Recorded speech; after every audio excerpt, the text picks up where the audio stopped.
Welcome to hot topic. నేను మీ బ్రహ్మనాయుడు. నేడు ప్రపంచంగా ఉన్నటువంటి రామ భక్తుల చిరకాల కోరిక ఫలించనుంది. అయోధ్యలో రామ మందిరంలో శ్రీరాముడి విగ్రహ ప్రాణ ప్రతిష్ఠ జరుగుతోంది.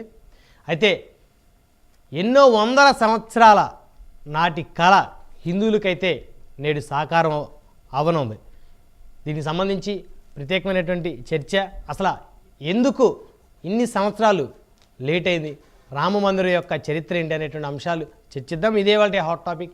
ఈ హాట్ టాపిక్లో మనతో పాల్గొనడం కోసం చందు శ్రీనివాస్ గారు, రాజకీయ విశ్లేషకులు మనతోటి స్టూడియోలో అందుబాటులో ఉన్నారు. అదేవిధంగా డాక్టర్ మాధవరెడ్డి గారు, జనసేన పార్టీ నాయకులు మనతోటి స్టూడియోలో అందుబాటులో ఉన్నారు. అదేవిధంగా పెద్దిరెడ్డి రవికిరణ్ గారు, భారతీయ జనతా పార్టీ సీనియర్ నాయకులు, అధికార ప్రతినిధి మనతోటి జూమ్ కాల్ అందుబాటులో ఉన్నారు. రైట్, ముందుగా పెద్దిరెడ్డి రవికిరణ్ గారితో మాట్లాడదాం. బీజేపీ సీనియర్ నాయకులు, అధికార ప్రతినిధి రవికిరణ్ గారు, గుడ్ మార్నింగ్ అండి. నమస్కారం అండి. ముందుగా రామ మందిరం కోసం ఎన్నో సంవత్సరాలు పోరాటం చేసి ప్రాణాలు పోగొట్టుకున్నటువంటి హిందువులకి వారందరి ఆత్మ శాంతించాలని చెప్పేసి మనస్ఫూర్తిగా కోరుకుందాం. రైట్, బ్రహ్మనాయుడు గారు, ముందుగా మీకు, తోటి ప్యానలిస్టులకి, ప్రైమ్ 9 వీక్షకులకి, అలాగే ప్రపంచవ్యాప్తంగా ఈ యొక్క మధుర ఘట్టంలో పాల్గొంచుకుంటూ హైందవ ధర్మాన్ని విశ్వసిస్తూ ఆచరిస్తూ ప్రవచిస్తున్నటువంటి కోట్లాది మంది రామ భక్తులందరికీ ఈ యొక్క అయోధ్య రాముని, బాలరాముని యొక్క ప్రాణ ప్రతిష్ఠ శుభ సందర్భంగా అందరికీ అభినందనలు, శుభాకాంక్షలు. జై శ్రీరామ్, జై జై శ్రీరామ్. ఇది ఒక భావోద్వేగంతో కూడినటువంటి సమయం బ్రహ్మనాయుడు గారు. అవును, ఎందుకంటే త్రేతాయుగంలో రాములు వారు అయోధ్య విడిచి మరి అరణ్యానికి వెళ్ళిన 14 సంవత్సరాలు పితృవార్కు పరిపాలన రాములు వారు కేవలం 14 సంవత్సరాల వారికి వనవాసం చేస్తే, కలియుగంలో కొంతమంది తప్పిదాల కారణం కావచ్చు, దుశ్చర్యల కారణం కావచ్చు, అయోధ్యను వెళ్ళినటువంటి రాములు వారు 500 సంవత్సరాలు పట్టింది మళ్ళీ తిరిగి అయోధ్యకి వచ్చి వారి యొక్క స్వస్థలంకి తిరిగి రావటానికి 500 సంవత్సరాలు పట్టింది. ఈ యొక్క 500 సంవత్సరాల్లో 5 శతాబ్దాల యొక్క పోరాటం, కోట్లాది మంది హైందవ ధర్మాన్ని ఆచరించిన తరతరాలుగా, మన తరతరాలుగా ఎంతో మంది పోరాడి లక్షలాది మంది బలిదానం చెంది ఈ యొక్క ధర్మాన్ని పరిరక్షించాలి, ఈ యొక్క విశ్వాసాన్ని భారతదేశం యొక్క సంస్కృతిని, అయోధ్య అంటే ఒక ప్రదేశం కాదు, కోట్లాది మంది ప్రపంచ దేశాల్లో ఉన్నట్టు కోట్లాది మంది భారతీయుల యొక్క సంస్కృతికి నిలయం, సంస్కృతికి, మన చరిత్రకి, మన యొక్క సిద్ధాంతాలకి, మన యొక్క ఆచరిస్తున్న విధి విధానాలకి ఒక ప్రతీక.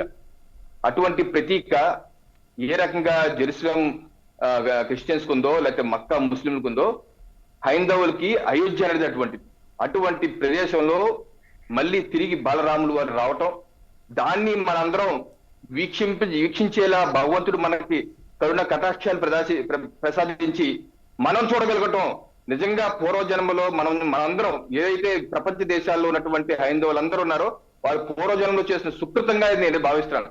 ఎందుకంటే ఈ మధుర ఘట్టాన్ని చూడలేక విలపించి రోధించి ప్రాణాలు త్యజించినటువంటి అనేకమైనటువంటి మన కుటుంబాల్లోనే ఉన్నారు, చాలా మంది ఉన్నారు. సో ఈ సందర్భంగా ఇది అందరికీ అభినందనలు, శుభాకాంక్షలు. అలాగే ప్రధానమంత్రి నరేంద్ర మోడీ గారు మనం చూస్తున్నాం బ్రహ్మనాయుడు గారు, 11 రోజుల యొక్క వ్రతం, కఠినమైనటువంటి ఉపవాసం, ఏదైతే వారు దసరా సందర్భంలోనే ఉపవాసాలు ఉంటారో, అమెరికాకు వెళ్ళినా ఎక్కడ వెళ్ళినా కేవలం మంచినీరు తాగుతారు, అది స్వయాన అమెరికా అధ్యక్షుడే చెప్పారు. ఈ రోజు 11 రోజుల వ్రతం, కఠిన వ్రతం, కింద నేల మీద పడుకుంటూ వ్రతాన్ని ఆచరిస్తూ కేవలం భక్తి తత్పరతో ఉంటూ, ఏ రకంగా రాములు వారు అడవులకు వెళ్ళినప్పుడు అక్కడి నుంచి సీతమ్మ వారిని రావణాసు తీసుకెళ్లిపోయినప్పుడు ఏ రకంగా లంక వరకు, ఏది ధనుష్ కోటిలో ఉన్నటువంటి రామసేతు వరకు ఏదైతే రాములు వారి ప్రస్థానం ఉందో, ఏదైతే మన పురాణాల్లో ఇతిహాసాల్లో చెప్పబడిన అన్ని ప్రదేశాలను సందర్శిస్తూ రాములు వారి రామాయణాన్ని వివిధ భాషల్లో మన ఆంధ్రప్రదేశ్ లో లేపాక్షికి వచ్చారు, వివిధ భాషల్లో ఆచరిస్తూ ధరిస్తూ ఒక ఆధ్యాత్మిక యాత్ర చేస్తూ ఈ రోజు వారు అయోధ్యకు వచ్చి ప్రాణ ప్రతిష్టలో ముఖ్య అతిథిగా పాల్గొనబోవటం నిజంగా మనందరం గర్వకారణమైన విషయం. ఈరోజు ప్రతి ఇంట్లో, ప్రపంచ దేశాల్లో కూడా, నిన్న కూడా చూడండి, అమెరికా కాలిఫోర్నియాలో ఫ్రీమౌంట్ లో వేలాది కార్లు, 1000కి పైగా కార్లు రోడ్డు మీదకి రావడం, జై శ్రీరామ్ నినాదాలతో నిరోధించడం. ఇండోనేషియా, మలేషియా, ముస్లిం దేశాలు ఇండోనేషియా, మలేషియా కూడా ప్రత్యక్ష వ్యక్తులు చేయబోవటం. ప్యారిస్ లో ఈఫిల్ టవర్ మీద దగ్గర ప్రత్యక్ష వ్యక్తులు. ప్రపంచ దేశాల్లో 60 దేశాల పైచీలకు దేశాలలో ప్రత్యక్ష ప్రసారం చూడబోతున్నారు. అందరూ జై శ్రీరామ్, జై జై శ్రీరామ్ తో ప్రపంచం మొత్తం మారుబోతుంది. ఆఖరికి బ్రిటిష్ పార్లమెంట్ లో కూడా జై శ్రీరామ్ నినాదాలతో మారుమోగింది. సో ఇటువంటి మధుర ఘట్టంలో ఈ రోజు మీరు నన్ను ఆహ్వానించడం కూడా మీకు కూడా నా ధన్యవాదాలు. నాయే కాదు, నా ద్వారా రామభక్తుల యొక్క ఆనందాన్ని మీతో మాట్లాడినప్పుడు కూడా నాకు చాలా భావోద్వేగంగా ఉంది. ఆనందాన్ని మీరు నాకు కలిగించినందుకు మీకు, మీ ఛానల్ యాజమాన్యానికి కూడా ధన్యవాదాలండి. 500 సంవత్సరాలు క్రితం రామ మందిరాన్ని కూలగొట్టారు, ఆ తర్వాత మసీదుని కట్టారు, ఆ తర్వాత ఎన్నో ఘర్షణలు జరిగినాయి. స్వతంత్రం వచ్చిన తర్వాత, రాజ్యాంగం ఏర్పడిన తర్వాత కాంగ్రెస్ పార్టీ హయాంలో కూడా రామ మందిరానికి నిర్మాణం జరుగుతుందని ఆశించిన తరుణంలో ఎక్కడా కూడా జరిగిన పరిస్థితి లేదు. కేవలం అది భారతీయ జనతా పార్టీ హయాంలోనే రామ భక్తుల కళ సాకారమైంది. సో దీన్ని ఏ విధంగా చూడొచ్చు? మీరు చెప్పింది నిజమండి, అక్షర సత్యం.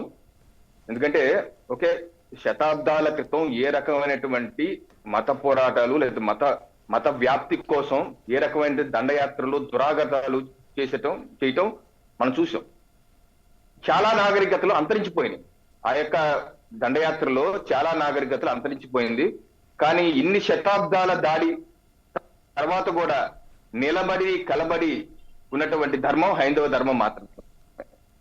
బాబర్ వచ్చారు, వారి యొక్క ప్రధానమైన ఎజెండా వారి యొక్క మత ప్రచారం, మతాన్ని వ్యాపించుకోవటం, వారిని కాదన్న వారిని చంపటం. అలాగా వారు దండయాత్ర చేశారు, అనేక మందిని చంపారు. మతం కనుక మారకపోతే మిమ్మల్ని చంపేస్తా ఉన్నారు. కొంతమంది మారారు, కొంతమంది మారలేదు. ఏదైతే ఈ రోజు ముస్లింలు కానీ క్రిస్టియన్స్ ఎవరైతే మన దేశంలో ఉన్నారు, వీళ్ళందరూ వాళ్ళ పూర్వీకులందరూ హిందువులే కదా. అనేకమైనటువంటి వారి మీద అనేకమైన దాడులు చేసి చంపేస్తామని అంటే మారిన వ్యక్తులు తప్పితే ఈ విషయం సాక్షాత్ జవహర్లాల్ నెహ్రూ గారు చెప్పారు. కాబట్టి వీడియో ఒకటి యూట్యూబ్ లో చూడండి. జవహర్లాల్ నెహ్రూ గారు చెప్పి ఇక్కడ ఈ దేశంలో ఉన్న ముస్లింలందరూ కూడా హిందువులే, వారిని బలవంతంగా మార్చడం జరిగిందని జవహర్లాల్ నెహ్రూ గారు కూడా చెప్పడం జరిగింది. అయితే ఈ 5 శతాబ్దాల తర్వాత స్వాతంత్రం వచ్చిన సమయంలో బ్రహ్మనాయుడు గారు పెద్దలు కాంగ్రెస్ పార్టీలో ఆ రోజు ముఖ్యంగా అనుకుంది 5 దేవాలయాలు పునర్నిర్మించాలి. చాలా ఈ దేశంలో అనేకమైన ఆలయాలు కూలగొచ్చారు. టిప్పు సుల్తాన్ నుంచి కింద వరకు అన్ని కూలగొచ్చారు. ఇప్పుడు కృష్ణదేవరాయలు లేపాక్షి టెంపుల్ మన ఆ ఏరియా మొత్తం కూల్చింది ఎవరు, ఎన్ని చేశారు. కానీ అన్ని కాదు, 5 అయోధ్య రామ మందిరం కావచ్చు, మధుర కావచ్చు, లేకపోతే మన గుజరాత్ లో ఉన్న సోమనాథ్ ఆలయం, ఇలాగ 4-5 ఆలయాలు నిర్మించాలని చెప్పి ఆ రోజు కాంగ్రెస్ పార్టీ కూడా జవహర్లాల్ నెహ్రూ గారు కూడా ఒప్పుకున్నారని చెప్పేసి మనకు అంటుంటారు అందరూ. అయితే ఆ సోమనాథుడు ఆలయాన్ని సర్దార్ వల్లభాయ్ పటేల్ గారి ఆధ్వర్యంలో చర్చగా పునర్నిర్మాణం చేశారు. పునర్నిర్మాణం చేసినప్పటికీ దాని యొక్క ఇనాగరేషన్ కి జవహర్లాల్ నెహ్రూ గారు వెళ్ళన్నారు. అప్పుడు ప్రెసిడెంట్ గా ఉన్న రాజేంద్ర ప్రసాద్ గారు కొనుగో వెళ్ళొద్దన్నారు.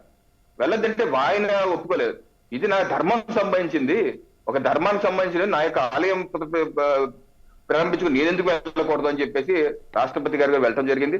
అయితే ఆ రోజు కాంగ్రెస్ పార్టీ పెద్దలు, స్వతంత్ర పోరాటం చేసిన వాళ్ళు కావచ్చు, వీళ్ళందరూ ఏదైతే హామీ ఇచ్చారో ఆ హామీని పూర్తిగా నెరవేర్చలేని మాట వాస్తవం. కేవలం సోమనాథ ఆలయంతో ఉండిపోయింది. మిగతా 4 ఆలయాల నిర్మాణం చేయలేదు. ఆ తర్వాత నేపథ్యంలో జవహర్లాల్ నెహ్రూ గారి టైంలోనే అక్కడ బాలరాముడు గారి విగ్రహం కూడా అయోధ్యలో పెట్టడం జరిగింది. ఆ తర్వాత రాజీవ్ గాంధీ గారి విగ్రహంలో దాని తలాలు ఓపెన్ చేశారు, అన్ని చేశారు. అయితే ఏదైతే దోబూచులాడి అదిగో దోబూచులాడటం, భారతీయ జనతా పార్టీ దాన్ని విశ్వ హిందూ పరిషత్ తో పాటు వారు అడుగులు వేయటం, మరి లాల్ కృష్ణ అద్వానీ గారు రథయాత్ర కావచ్చు, దాని వెనక నడిపించినటువంటి నరేంద్ర మోడీ గారు కావచ్చు, వీరందరూ వెనకాల నడిచినటువంటి కోట్లాది మంది భక్తులు కావచ్చు, ఈ అనేక పోరాటాలు, లేదా ఇప్పుడు ఈ రోజు చట్టబద్ధంగా సుప్రీంకోర్టు వారి యొక్క ఆర్కియలాజికల్ సర్వే రిపోర్ట్ ఆధారంగా శాస్త్రీయంగా చట్టబద్ధంగా కింద ఏదైతే కట్టడం ఉందో దాని కింద హిందువుల యొక్క ఆలయాలు శతాబ్దాల నాటి ఉన్నాయని చెప్పి వాళ్ళు చెప్తాం, నివేదికలు ఇవ్వటం. ఆ యొక్క నివేదిక ఆర్కియల్ సర్వే ఆఫ్ ఇండియా నివేదిక ఇచ్చిన వారు కూడా మొహమ్మద్ అని చెప్పేసి వారు ముస్లిమే, వారి ఆధ్వర్యంలోనే కమిటీ ఆ యొక్క రిపోర్ట్ కూడా ఇవ్వడం జరిగింది. సో అంటే వాస్తవాన్ని ఎంతకాలం దాచలేరు బ్రహ్మనాయుడు గారు, వాస్తవాలు ఎంతవరకు దాచుతామని చెప్పి. సో ఆ రకంగా మళ్ళీ మనం పునర్నిర్మించుకుంటాం. ఈ పునర్వైభవం ప్రతి ఒక్కరూ ఈ రోజు గొప్పతనం ఏంటంటే రామాలయం ఏదైతే అయోధ్య నిర్మాణం దానిలో మనందరం భాగస్వామి. నేను కూడా దానికి ఉడతాభక్తిగా సాయం చేశాను, మీరు కూడా చేసి ఉంటారు. మన దేశంలోనే అనేక కోట్లాది మంది, అంటే అది ఆ ఆలయం మనందరిది.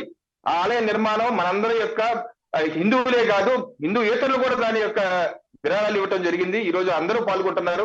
అనేక మంది హిందూయేతరులు, ముస్లింలు కూడా పాదయాత్ర చేసుకుంటూ అక్కడికి వెళ్తున్నారు. సో ఇది ఒక ఆధ్యాత్మిక క్షేత్రం, హైందవ భక్తుల యొక్క క్షేత్రం.